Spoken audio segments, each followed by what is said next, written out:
Esselamu aleykum. Elə insanlar var ki, deyirsən ki, tövbə et, namaza başla, Allaha ibadət et. Deyirlər ki, hələ cavanam, sonra tövbə edərəm.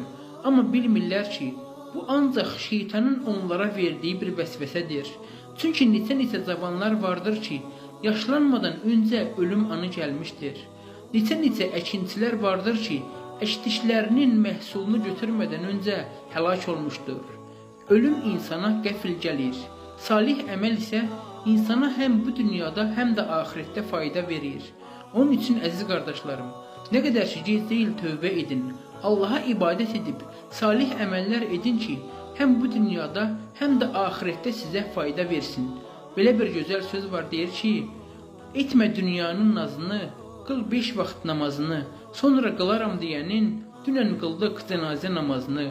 Həqiqətən də axıl sahibləri üçün bu kiçik sözdə böyük ibrətlər vardır.